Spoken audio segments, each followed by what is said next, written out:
এত সুরে রঙিন সোনার তরি কোথায় গেলে পাবে। প্রতিটি শাড়ির সুতোয় গেঁথে থাকে এক একটি প্রজন্মের গল্প।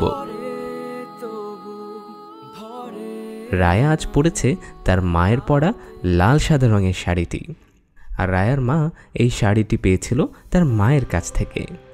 এইভাবেই প্রজন্ম থেকে প্রজন্মে আমাদের শিল্পীরা বুনে যায় গল্প, বুনে যায় যত্ন, বুনে যায় রূপকথা। কিন্তু একদিন এই রঙই যদি কেড়ে নেয় প্রকৃতির রং। উৎসবের রঙে ভরে ওঠে শহর, আর দূরে কোনো এক কোণে হারিয়ে যায় প্রাণের প্রহর। রাসায়নিক রং এবং অপরিকল্পিত রাসায়নিক দ্রব্য নষ্ট করছে নদী, নিঃশেষ করছে প্রকৃতি। আমরা চাই না একটা কাপড়ের গল্প অন্য কারো জীবনে সমাপ্তির গল্পে পরিণত হোক, কিন্তু টেক্সোরা জানে গল্পটা কিন্তু অন্যভাবেও বলা যায়। প্রযুক্তি এবং সচেতনতা একসাথে চললে বাঁচে সংস্কৃতি, বাঁচে প্রকৃতি। রঙিন পৃথিবী চাইলে আগে রক্ষা করতে হবে প্রকৃতিকেই।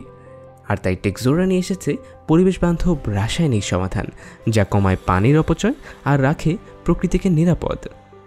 টেক্সোরার কাছে স্থায়িত্ব মানেই দায়িত্ব, আর সেই দায়িত্ব তারা পালন করে প্রতিটি ফোঁটা রঙে, প্রতিটি ফোঁটা জলে। রায়া আবারও হাসছে, কিন্তু এবার কেউ কাঁদছে না। তার শাড়িটি এখনও রঙিন, কিন্তু এবারে রঙে রয়েছে দায়িত্বের ছোঁয়া। প্রতিটি মুখী চায় একটুখানি হাসি, আর তাই হাসবে রায়া, হাসবে গাছপালা, রাস্তার কুকুরও দৌড়বে নিশ্চিন্ত পায়ে, আর আমাদের তাঁতিরাও মুচকে হাসবে নিজেদের কাজের গর্ব নিয়ে। টেক্সোরার প্রত্যাশা একটাই, হাসি থাকবে প্রতিটি মুখে। টেক্সোরা, হাসি থাকবে প্রতিটি মুখে।